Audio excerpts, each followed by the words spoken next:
इंद्रियों को संयमित कर लेता है, योगी समस्त भौतिक कल्मशों से मुक्त हो जाता है। भौतिक जितनी भी आपदाएं हैं, समस्याओं से मुक्त हो जाए। ऐसा नहीं वह आएगी नहीं समस्याएं, लेकिन वह उनसे मुक्त हो जाएगा, क्योंकि आत्मा को कोई भी समस्या छू नहीं सकती, क्योंकि वह स्वयं को आत्मा मान लेगा और परमात्मा से जुड़ा हुआ मान लेगा। 29वें श्लोक में भगवान कहते हैं, सर्वभूतात्मदमनम सर्वभूतानि चात्मनि यशेद योग बुद्धा सर्वत्र समदर्शन। अर्थात वास्तविक योगी समस्त जीवों में मुझको तथा मुझ में समस्त जीवों को देखता है। निसंदेह स्वरूप सिद्धि व्यक्ति मुझ परमेश्वर को सर्वत्र देखता है। वास्तविक योगी समस्त जीवों में मुझको तथा मुझ में समस्त जीवों को देखा, अर्थात सभी जीवों में परमात्मा का दर्शन जो करता है वह स्वरूप सिद्धि को प्राप्त कर प्रत्येक व्यक्ति में परमेश्वर के दर्शन करने लगता है। व्यक्ति मुझ परमेश्वर को सर्वत्र देखता है। इसलिए हमें किसी से ईर्ष्या, द्वेष, दुखी होने की आवश्यकता ही नहीं, क्योंकि सभी में परमात्मा है। इसलिए किसी से तुलना करने की भी आवश्यकता नहीं है, क्योंकि सब जब परमात्मा ही है तो परमात्मा की ही उन्नति हो रही है।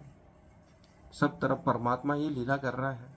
हमें तो सिर्फ उसका आनंद लेना है और एकात्म भाव से जुड़े रहना है और स्वयं की भी उन्नति करनी है प्रेरणा लेकर। 30वें श्लोक में भगवान कहते हैं, यो माम पश्यति सर्वत्र सर्व च मयि पश्यति तस्याम प्राणश्यति स च मे न प्रणश्यति। अर्थात जो मुझे सर्वत्र देखता है और सब कुछ मुझ में देखता है, उसके लिए न तो मैं कभी अदृश्य होता हूँ, न वह मेरे लिए अदृश्य होता है। सभी में परमात्मा का दर्शन करने वाले के लिए कभी परमात्मा अदृश्य होते ही नहीं है, सब जगह उसको दिखाई देते हैं। परमात्मा भी उसको देखते रहते हैं और वह भी परमात्मा को देखता है।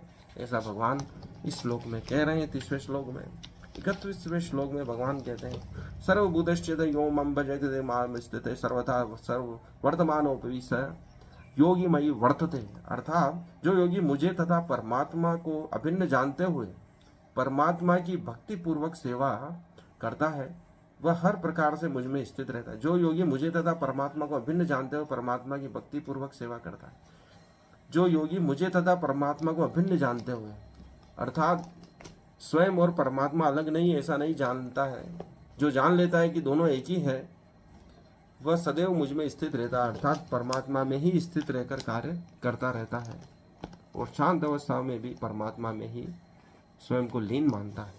32वें श्लोक में भगवान कहते हैं, आत्ममुने से सर्वत्र समम पश्यति सो यो अर्जुन सुखम वा यदि वा दुखम स योगी परमो मतः। हे अर्जुन, वह पूर्ण योगी है जो अपनी तुलना में समस्त प्राणियों की उनके सुखों तथा दुखों में वास्तविक समानता का दर्शन करता है। हे अर्जुन, वह पूर्ण योगी है जो अपनी तुलना में समस्त प्राणियों की उनके सुखों तथा दुखों में वास्तविक समानता का दर्शन करता है।